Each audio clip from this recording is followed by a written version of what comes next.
Great. Okay. Um, but as I talk to, Rachel talks to other home care professionals like yourself, we're finding that they really care about purpose more so than profit. They want to make the world better. They want to help people more so than they're just out there to get money. You have bills to pay, mouths to feed. Obviously, you want to run a good business, but what's driving you is the desire to make things better, which is actually one of Break the Norm leadership's core principles. We want to leave things better or make them better. And as we talk to those home care professionals, they identify three challenges that they're experiencing. I'm imagining these are yours too. Um, Staff struggling with what we call human skills, you might call soft skills, interpersonal skills. It's all the stuff that's the non-medical piece of the work. Um, Right. they also struggle with staff churn. Over 30%. We talked to an agency maybe it's 2 weeks ago that has 100% annual churn. Um, Mm, and because of those top two things, the third thing tends to happen where clients then turn over or leave or become dissatisfied. I'm curious, do any of these challenges resonate with you? So we are still relatively small and nimble enough where we are not experiencing this yet, but I'm sure it's going to happen. Is it a challenge to find good care professionals? Yes, but the ones that we found, we have developed an openness and communication to the point where people aren't ghosting us like you hear they do in other situations. People aren't uh, you know, just dropping off the face of the planet without giving us and our clients a heads up. They're truly engaged. And so if something is changing or shifting in their worlds, they usually give us more than enough time to be able to work with our clients. So we have a very solid retention rate with our clients this far, and we feel truly blessed. And so haven't experienced it on the levels that I hear some of my colleagues. Sorry, it took a lot more time to respond to that, but No. I know it's something that we may experience as we scale. Well, let's not call it up sooner than it has to. If it's working now, let's affirm that. All right. Um, and we firmly believe that it's about that human skills, soft skills part. What we're seeing from the research and from our readings and conversations is that families tend to over-index on those soft skills, the human skills, the interpersonal skills. That when clients and their families are rating their satisfaction, how they're treated matters actually more than whether the caregiver can do a good lift and carry and like make sure the meds get distributed on time and well and accurately. Not that that technical stuff's not important, but it's sort of like those are table stakes. Like that's just assumed you're going to get all of that correct. But what differentiates care for many families tends to be around the softer human skills. They want to know their loved ones are in good hands, essentially. Right. So let me talk about what I'd like to do during our conversation today, and I'm going to scale a little bit to our time. I believe I can do this in about 35 minutes, which leaves us some wiggle room for more conversation. But what I like to do is in 35 minutes, we've already done the first two things, walk you through the platform. I just have a few more things I want to do before I share with you before I jump into the platform. I want to talk about the support that we provide in addition to the Care Forward platform, because we don't believe you can just hand somebody a tool and then assume it's all going to work out. We want to make sure that it meets your needs in the way that you need to, particularly in your case, since you're doing a turnaround. We want to talk about the investment. Actually, before I say that, I should ask, is it okay to talk about money today? Yeah, of course. The Perfect. one thing you'll find about me is I'm super transparent, which I'm also finding is not a norm in this area. I feel like a lot of people keep a lot of stuff close to chest, but I'm not ashamed to say I don't know what I don't know. And so, yeah, I'm very open to talking about money, investment, all of that stuff. I like to be open. I appreciate that. I often don't find many HR people who are actually play with an open deck either. I feel like they've been trained to like, Keep things close to the chest. mhm, Absolutely, which mhm. is, I think, one of the reasons I was able to be as successful as I was, because I was able to quickly build credibility and relationship with my business leads, Yeah. and then they supported me in terms of my growth and development. And so it's just when you take care of people, they take care of you. That's been my mantra. for a long time. And that kind of transparency, Rashid, probably builds a lot of trust. Exactly. Okay. I like that. All right. So 35 minutes to do all this leaves us enough time to talk about is a fit, have that conversation at the end and next steps. Does that work for you? It works for me. All right, let's do it. You probably know all of the next few slides I'm going to share from your conversation with Rachel. In terms of why we're doing what we're doing, is we really want to make or support folks who want home healthcare in particular to be relationship based versus transactional based. We're not dealing with widgets, we're dealing with loved ones. And we want the work to have that mission in the mind at all times.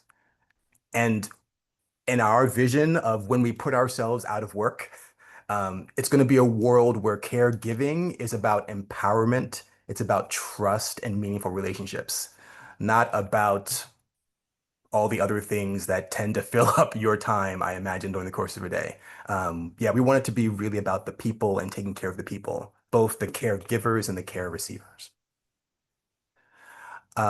And so for the walkthrough, we're gonna do this walkthrough, and afterwards, I'm gonna send you a couple of things. I'm gonna send you an overview of all of the modules that make up the Care Forward curriculum, because we're not gonna go through all of those today. Right? I'm just gonna show you parts of one module. So we'll send you a document that describes all 12 modules. I'll share this deck that I'm walking through right now, and I'll show you the recording that we're taking. So here's what we've done. We've created Care Forward. It's in a learning management system. We are training management professionals. We are workforce development professionals as well. Among our team, we've been doing this for about 20 years, in different places, different types of contexts, but always trying to make the workplace better for employees, whether those are individual contributors, managers, supervisors. Now we're using all of that expertise and aiming it towards home health care. So we created Care Forward because knowing a couple of things. We know that most things that are taught in training are not transferred or practiced at work. The research we've done shows that about 10 to 30% is all that is transferred. And that's because, for reasons I imagine you're going to recognize, what is often delivered in training is not reinforced or supported or even monitored once people are on the job.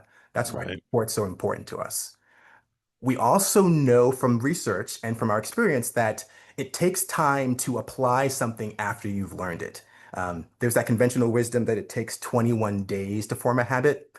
Well, we went back and looked at the study that everyone's quoting, and they're misquoting it. That study says it actually takes between 18 and 256 days, I think, to form Mm, a habit, with the average being 66 days.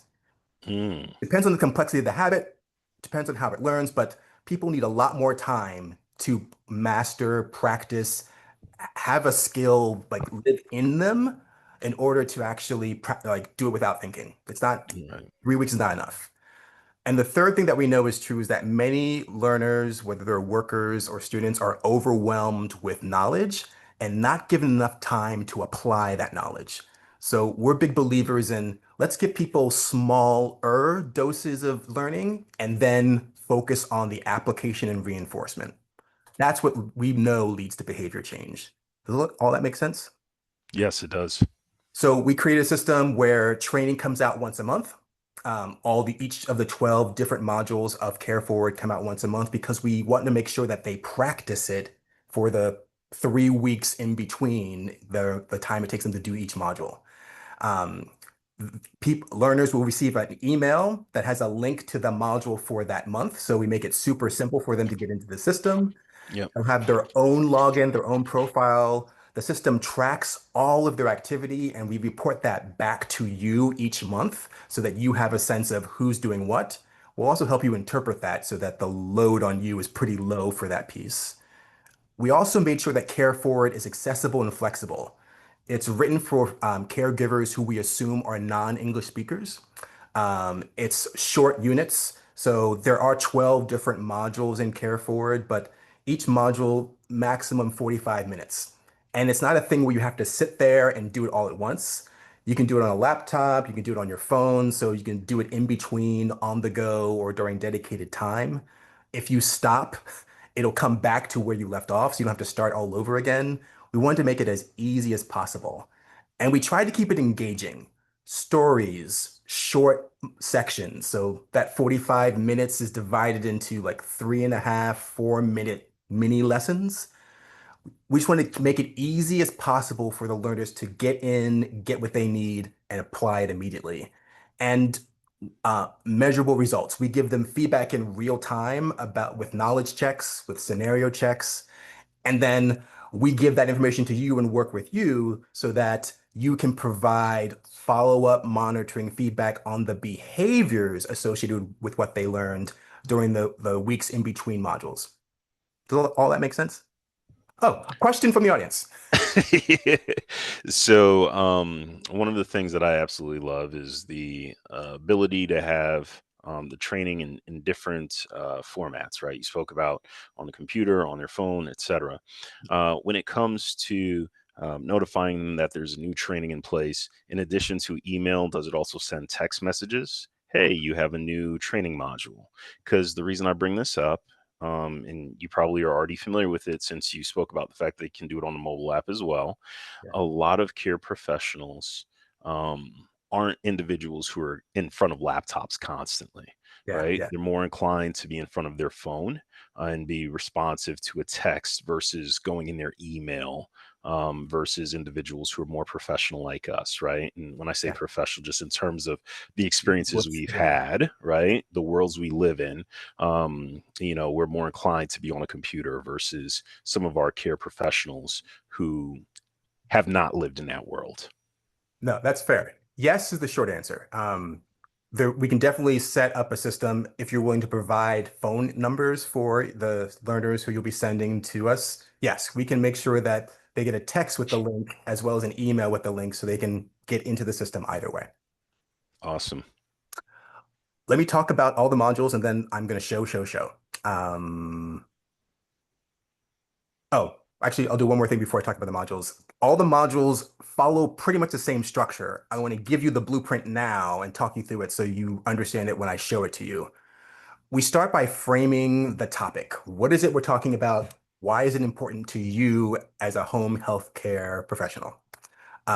Then we work on fake news, which is our term for how to revise limiting beliefs. Again, from our research and work in training, workforce development, we have learned that people only learn based on their beliefs, and they only act based on their beliefs. What tends to happen is Ramian as no, Rachel as learner will come to a program. I as the instructor will tell her 5 things, and Rachel already will just layer those things on top of what she already knows. If what I'm telling her aligns with the beliefs of what she already knows, right? If they don't align, she doesn't pay any attention to it.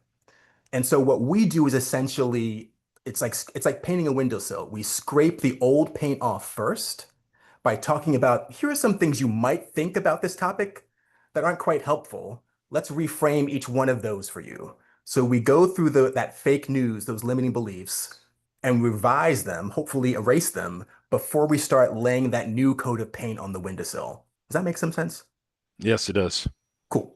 Yeah, We call it out. What you're effectively doing is calling out whatever their challenge may be on the front end so that you can help them understand why that may not be completely true and open their mind to the learning versus having them being resistant while they're going on the journey and then trying to change their mind at the end. the back end. I like that. I'm going to use that in my next call. So you'll find your residual check in the mail event.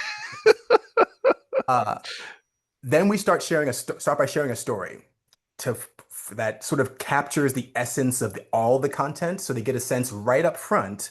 Oh, this is a situation that I'm familiar with, and now I see how this topic might fit in, and I'll learn more about the specific advice that Care Forward is going to teach me. But I bought into everything before we get to section 4, which are all the different learning modules.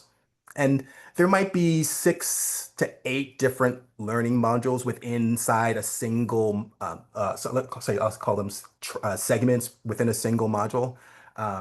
And each one of those segments is about 4 minutes long. The whole module is still only 45 minutes long. We keep them short. But Right. that's where the new content comes in, number 4. Then we ask them to apply that content in a scenario. We usually provide 3 different scenarios based on real situations that we have seen or heard from healthcare professionals we work with. We do a check for understanding assessment. Basically, it's a knowledge check. Do you know all the right stuff that we need you to know? They need to get 80% in order to pass to the next section.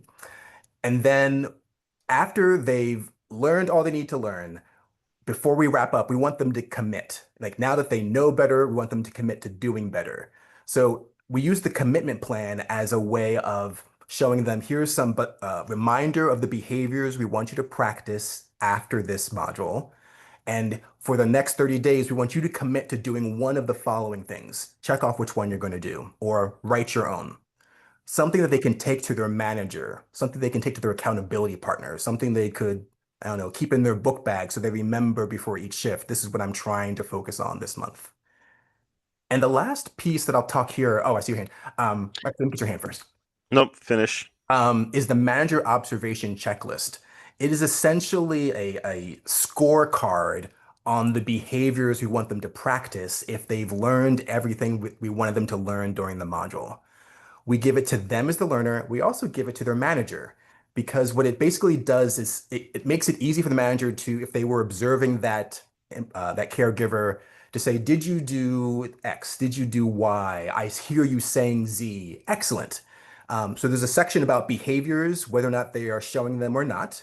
Then after that, there's a section on the impact of those behaviors. So the learner sees, oh, when I greet someone warmly before I enter the room, when I give them a choice as opposed to a command, here are the outcomes that are likely to result. And my manager can give me feedback about whether or not they're seeing those outcomes too. And then it provides a concrete way for the manager and the employee to have, if they want to, monthly conversations about performance. But let me get to your question. Yeah, thank you. This is fantastic. So you spoke about the checking for understanding assessment. 80% is passing. Um, Before they get to the point where they're answering or addressing questions in the checking for understanding assessment, are there like these practice questions being asked in either the learning modules or in the application section? It's a good question. Currently, we don't have that, at least for most of our modules. Something Okay. we could add, if that was something that you desired. We wanted to keep things moving for them. No, totally Like understand. I'm the not asking for it to be changed. I was just curious The about that. sections are like short glimpses into like they're not like long modules. So some of them that are larger modules, yes, there is some check for understanding or a poll or an opinion or try this and give us an answer. But every module is built a little bit differently. So Got I it. would say yes, there is, but not on All everyone. of them. It just fair. Got it. depends on the learning topic. Um, Such as we're building out a wound care training right now, and there are more interactive activities that are in those different splits. But it really depends on what the specific sub area is that they're learning. And then is there any sort of like trend analysis that's done on the checking for understanding assessment? And where I'm going with this is so let's say 20 people in my organization, I'm going through the training in within our organization, we see that a majority of people are getting X wrong.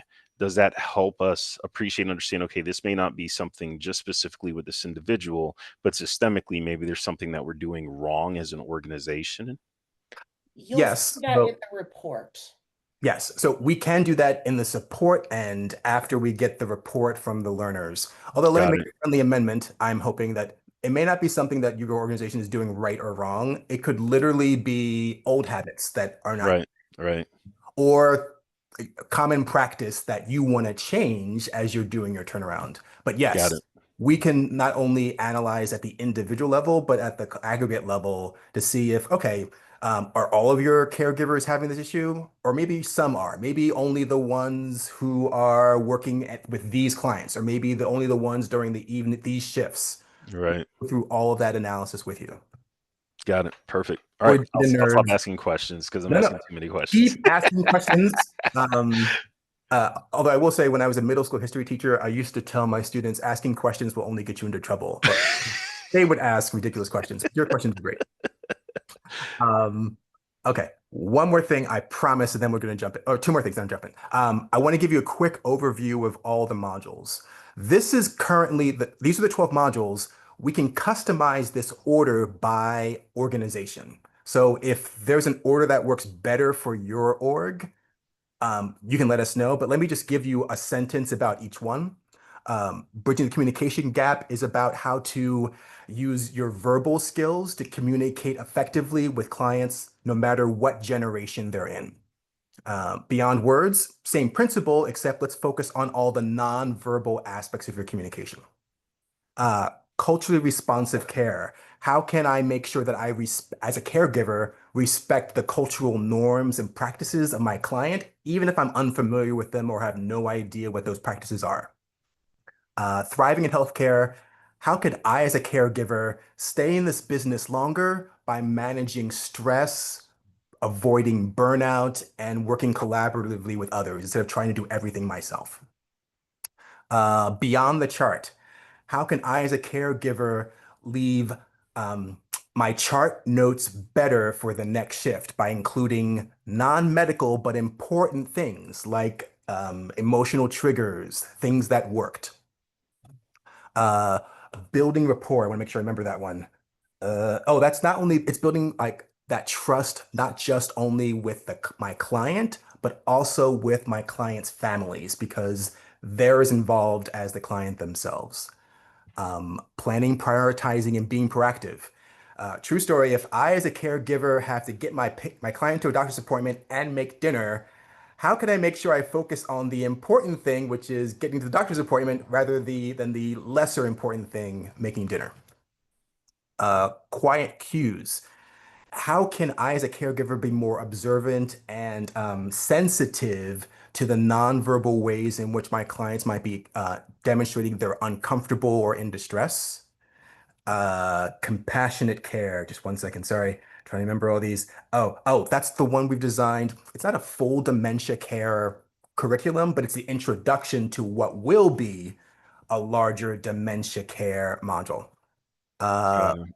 Grace under pressure, that's all situation based. How can I, as a caregiver, learn some best practices around handling tough situations and also some very specific situations? How can I learn to respond to those better? Uh, Ethics in action, because we're big believers in ethic training. Ethics training is important in all industries at all times, repeatedly. How can I, as a caregiver, make sure that I'm acting ethically, even with clients who might have dementia? Like, how can I make sure I don't take advantage of kindness? And trauma-informed care. This is where we actually talk about, it's again, like the dementia training, it's an introduction to a much larger curriculum on trauma-informed care. But in this one module, we introduce caregivers to our 7-habit customer service model for caregivers. How can I, as a caregiver, give my clients Ritz-Carlton level service instead of Motel 6 level service? Speaking as someone who appreciates Motel 6s, but understand that people are paying for. Understood. Again, we can customize the order for you. Have And this is me just throwing it out there. It sounds like you cover a wide variety of different things. In the first month of me stepping into my agency, I ended up taking on a client that was on hospice. Any thought about a module that focuses on um, engaging with family at a time, you know, like that, towards the end, in how they could show up from a behavioral perspective. How do they manage their own behaviors? How do they ensure they're engaging with the rest of the team or staff if necessary, etc. Just throwing that out there. I don't know if that's ever been a consideration, but I think that would be a powerful module along the lines of everything else that you've been sharing so far. And we do hit a lot of the points that somebody would want to learn about that topic for in the building rapport, Got it. because the focus is not just on building rapport with the client, but also the family. Family itself. Got it. Mhm. And it's not specific hospice training, but it's specific best practices training that you would want to do no matter what stage your client is in, because it really presses upon the importance of building rapport with adult children or whoever that primary POC is, and then helping them stay engaged, understanding, knowing what's going on, especially if they're living away from wherever their loved one The is. loved one is, Yeah. right?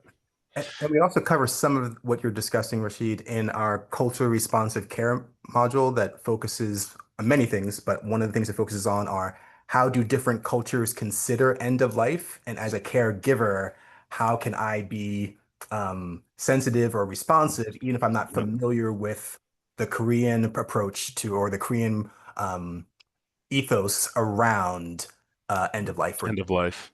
Got it. And we'll add your suggestion to our list of modules to consider or separate trainings to consider because there are other ways we can tackle that hospice topic too. Got it. Let me talk about that. So in terms of support, I already talked about the manager's checklist. We also do monthly office hours, basically a live Zoom where we can answer questions that we received about that month's module and or do a deeper dive onto places where folks are struggling. If hospice care is an issue that's brought up in a module that people are struggling with, that gives us a time to bring in an expert, do a quick interview, send the recording out to all of the care forward enrollees, whether they're at the live Zoom or not. And then coming soon, we have a number of specialized trainings. On that list right now are wound care, dementia care, podiatry, and the larger trauma-informed care curriculum. Okay. It sounds like, and correct me if I'm wrong, but as a home care agency, would my care professionals still be able to go through the wound care and the podiatry?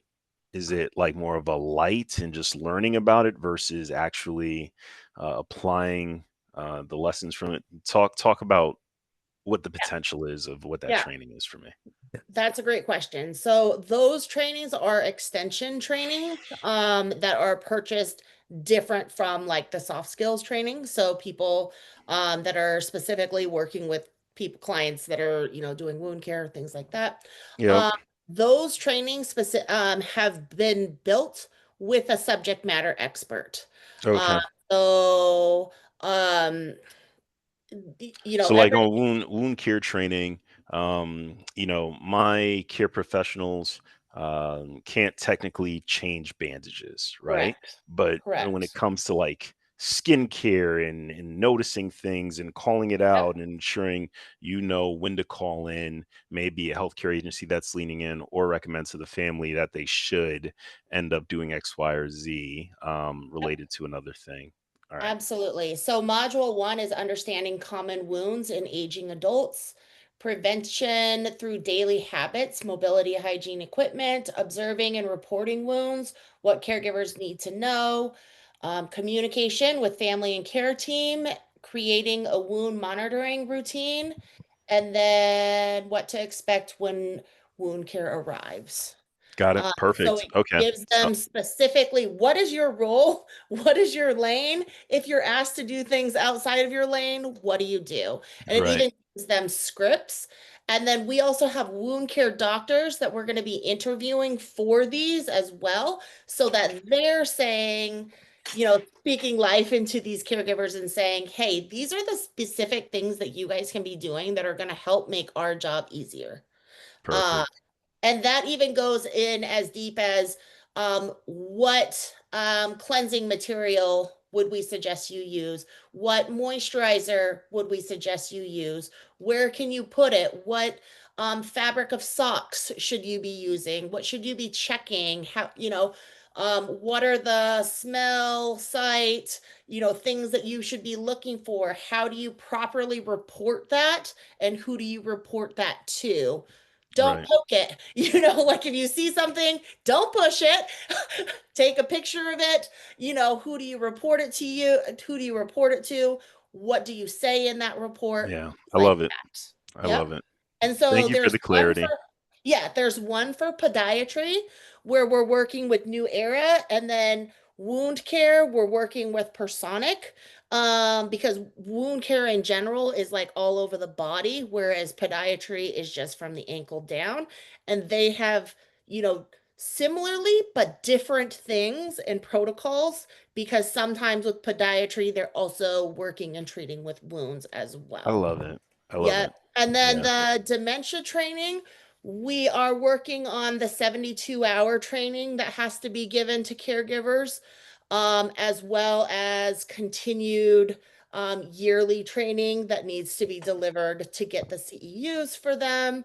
And then we're working on partnering, and we're working with elementals on that one. I don't know if you know Karen. And then we're working on a couple other ones where we're trying to do speech pathology and other specialty trainings that can help the caregivers outside of just soft skills development. I love it. The goal is to like slay and like put Relias out of business, because everybody hates Relias.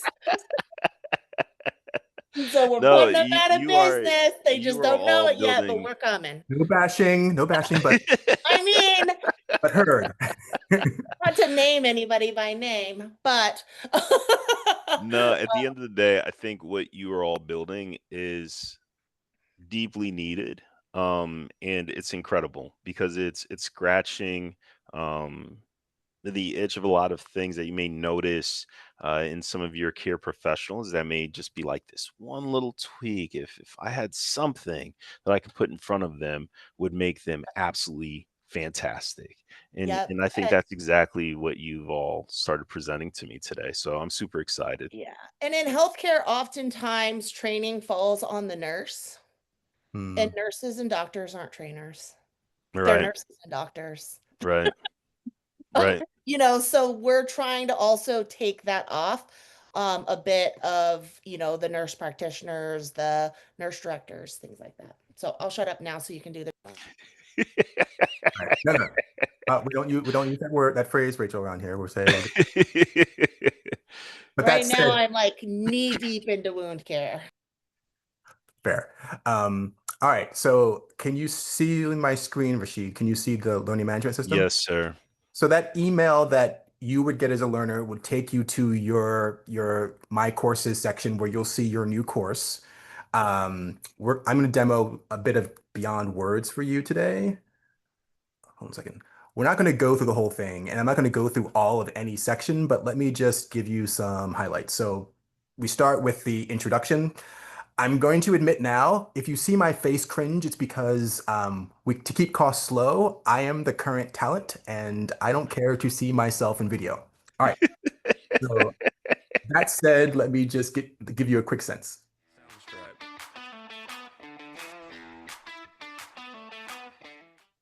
Hello, I'm Dr. Ramian Pierre, and welcome to today's Care Forward.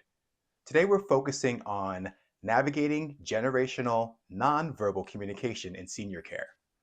We will explore how to recognize, adapt, and improve your communication across generations in order to improve teamwork, client satisfaction, and overall care.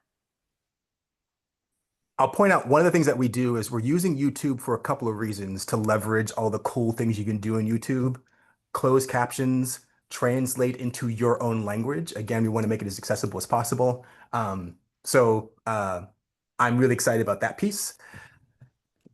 Stop smiling, though.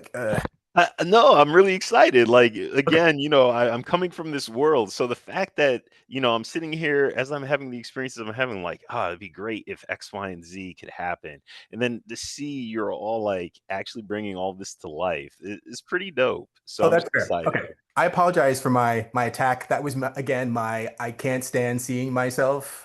You did really good. But you don't know whether or not that was take one or take 200 because Don't some. talk about my friend like that. Don't talk about him negative, Ramian. That's fair. All right. Let me show you a little bit of fake news. Fake news. Let me dispel some misconceptions about nonverbal communication. Misconception number one is that some people think nonverbal communication is universal, that it means the same no matter where you are and in all situations. That's not always true. For some things, yes, smiling is pretty much universally a sign of goodwill, joy, and happiness. All right, great. I'll stop us there. No.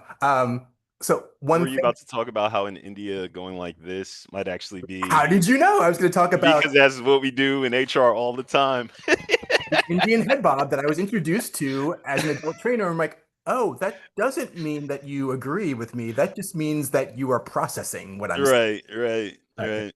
So we talk about things like that. Yeah.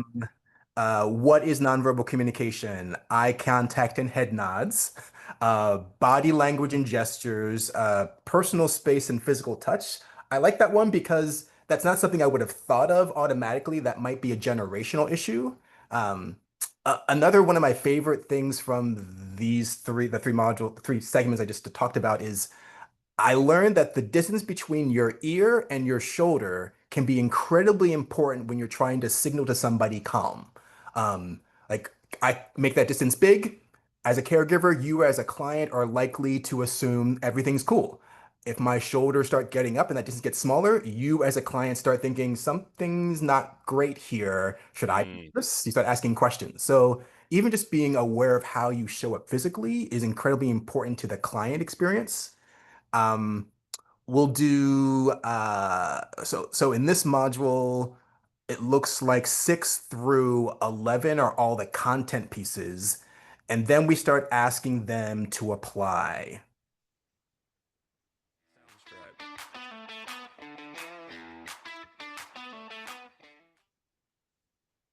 Let's talk about why understanding nonverbal communication is so important in senior care, particularly in the messages that you are sending based on your nonverbal communication.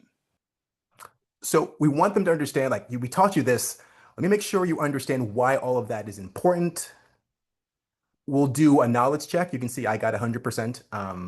But these questions are asked one at a time. This can be printed out and given to the supervisor, like in case the supervisor doesn't want to wait until the end of the month report. and when Um, you say one at a time, so when they answer question one and they move on to the next one, is that locked in, or can they go back and change it if they, you know what, X, Y, and Z? Good question. The way this system works is you're locked in until you're done with this mini check. This one was 5 questions, I think. Got it. And if you don't get the 80%, you can go back and do any of them. But once you answer it, you've answered it. Good question. Got it. We do some scenarios. Let's show you a little bit about the resistant resident. Ms. Thompson, an 85-year-old resident with dementia, resists getting dressed every morning. She frowns, turns away, and pushes your hands away when you try to help her with her sweater. She is nonverbal, but occasionally hums when she is comfortable. Then, after each scenario piece, we ask them a few questions about how they might respond. So, for this one, there were just 5 questions. What's the best way to approach Miss Thompson, given to help her feel comfortable? If she still refuses after a few minutes, what's the next best step? And again, we do probably 3 scenarios in every single module to give them a chance to practice more what they learned. Right. Um, I'll give a quick wrap up again because it's one of those tell them what you're going to teach them, tell them what you told them, in between, try and reinforce it. Um, then you can see here's an example of a commitment plan. Choose one or more of the following commitments to put into practice. I'm going to practice active listening or adjusting my communication style based on their generation, using nonverbal techniques. They can capture the name of an accountability partner. They can talk about a timeline. My scroll is, oh, there we go. I see your one key takeaway is blank. Can they leave blanks, or are they going to be required to fill it all out? That's a good question. I They could, fill it out, but the expectation is that they then send it to whoever their admin is. But like I said, there is accountability on the side of the organization. We're not holding them accountable. You guys are holding them accountable. Right, right, right, So they fill it out, but if you guys never check it, like that's on you. right, You know, right. like we can only encourage so much, but at the end of the day, the organization has to have buy-in as well to follow up on the resources that we're providing. yeah, Got it. yeah. Though we'll help you follow up, but you'll have to do that work. We do a quick evaluation. This is about us. How well did this unit work for you? What improvements, suggestions, or questions do you have? There are bloopers where you can see the 10,000 takes it took me to say, hello, my name is Rami and Pierre. Um, and And then they're funny. Like they will make your stomach hurt. Like our whole team was laughing and then we were like, are they really that funny? Or are they funny because we know him? And we're like, no, we're pretty sure th're actually that funny. all right, moving on. But we don't show people the bloopers until they buy the programs. Right, right, But they're right. at the end of every single training. We do it also. We don't show it also so that I don't end up crying, Because who doesn't love a good blooper reel? Like at the end of a Everybody loves blooper reels. except when it's everyone. them being blooped. Then the manager checklist. Again, the top part is behaviors. The manager can say, yes, no, I've see you practicing these behaviors, demonstrating these behaviors, and here is the results area. Like, because you've done these things, let's see if these things are showing up. And we even, although it's a little hard to see because of my screen, we give the manager, like, here's a question you could ask to get the conversation started, that accountability conversation started. And Rashid, like everything, we're very open to feedback from organizations on how we can continue to make things better. For example, the manager's checklist came from uh an organization that she used to do home health care and now she owns an assisted living. But she was like, wouldn't it be cool if? And I was like, actually, it would. And then we went back and we developed them for everything, for every training. And she was like, that was quick. And I was like, that was a good idea.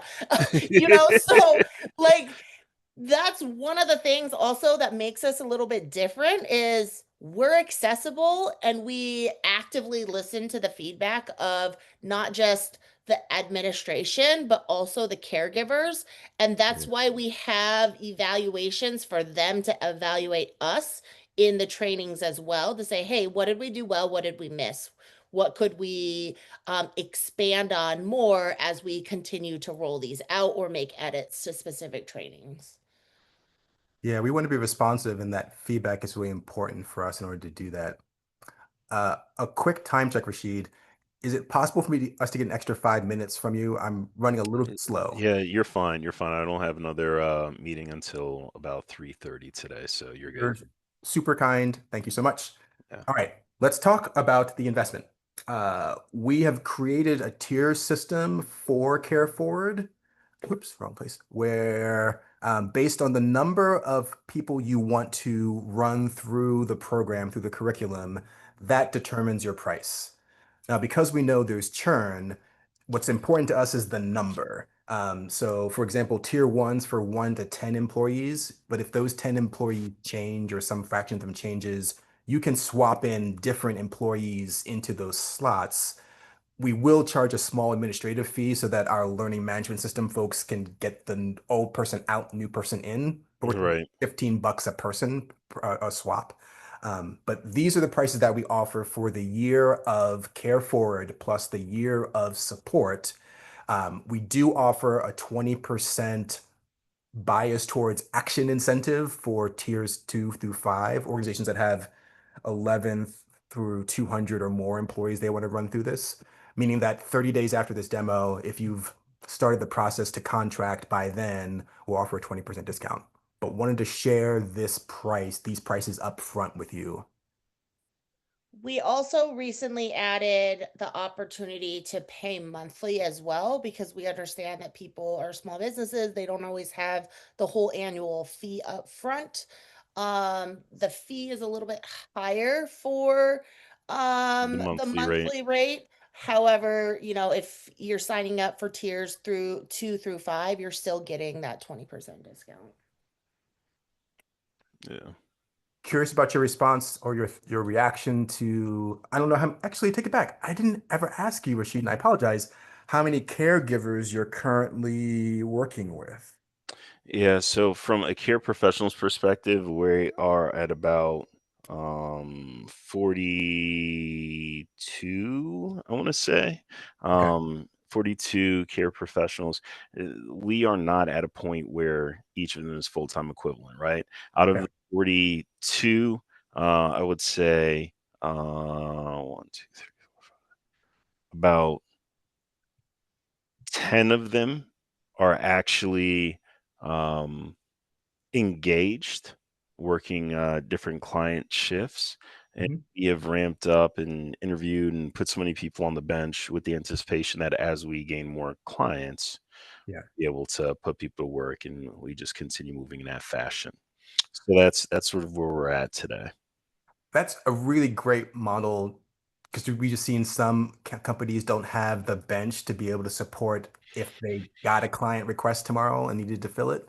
Um, and I can also imagine a situation where, and you'll have to figure out how to the degree to which you'd want to make this work, where using Care Forward or something like it could keep the bench engaged until you have clients. But Right, wanted to make sure right. to share this investment with you first. And that leads me to the question that was the last on the agenda is like, I want to talk. Do you think that we are a fit for your needs, particularly as you're doing this turnaround with your org? I don't know what month you're in. I feel like I should congratulate you for passing some sort of milestone, but I don't know I mean, the how old are you? milestone was when I bought it, right?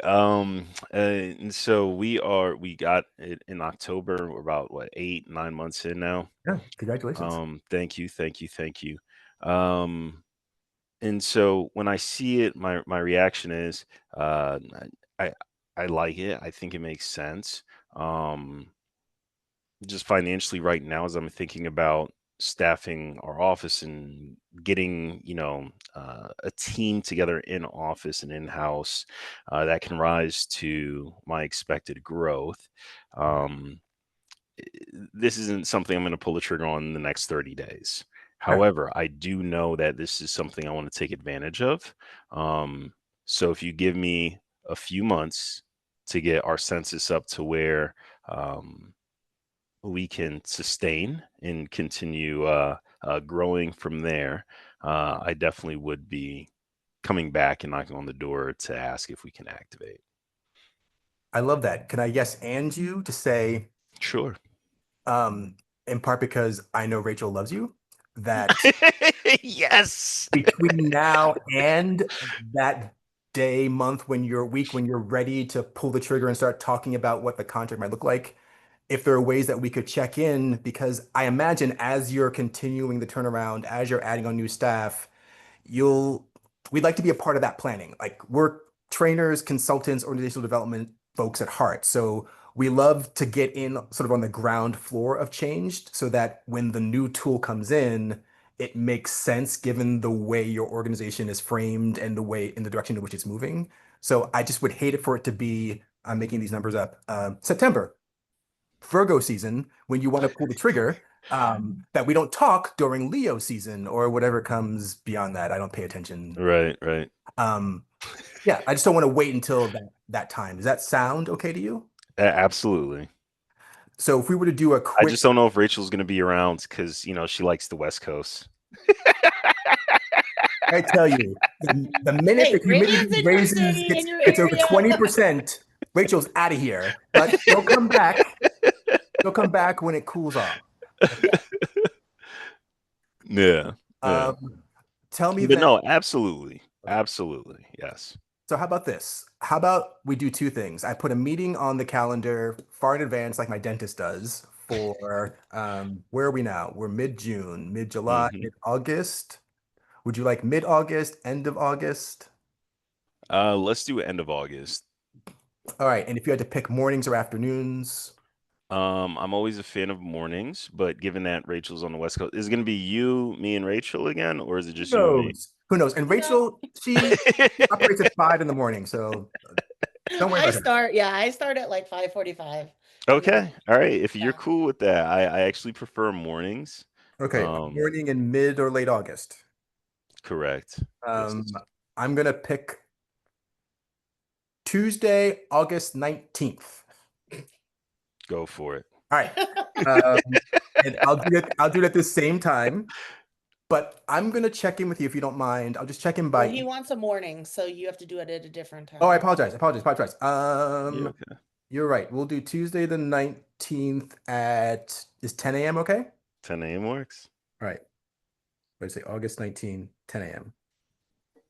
And I'll also just I'll put it as a calendar invite, but I'm gonna just quick send you an email in about 3 weeks to see how you're doing, if there's any updates in your plans. I'll also include a quick update about where we are. So you sort of see how we're developing too. Does that sound fair? Yes.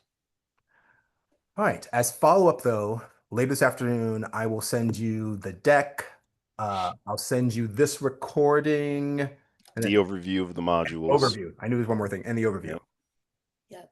And Rashid, if you would be willing, we're definitely like in the awareness stage of what we're doing, what we've built, and how we can help, organizations that are working in the senior care space. So, like, as you're networking, talking to people, like it would be the highest compliment to us if you happen to be talking to somebody that you think could benefit from something like this and just sharing a little bit about it, and even doing an intro to us, because we know that there's a lot of organizations across the country that are needing this. And right now we're just in the building, like we've built it, and now we're just in that, like, sharing with the industry, hey, this is what we've built and this is what we've done, and this is Yeah. how we can help. Yeah, no, I love it. Yes, absolutely. More than happy to connect you with people that I may know, but I honestly feel like you know more people than I do at this point.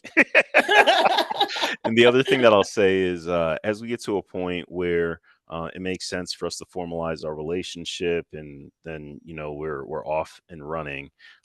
If we are able to capture really good feedback from our care professional population, aka our caregivers, and be able to present it to. So I'm a part of a franchise network, and we're able to present it to our field support office as something that has helped us. Then there's potential that for next year's annual conference, where all the owners sort of attend. You could be potentially one of those vendors that are invited to come out and interact with all those people across the nation.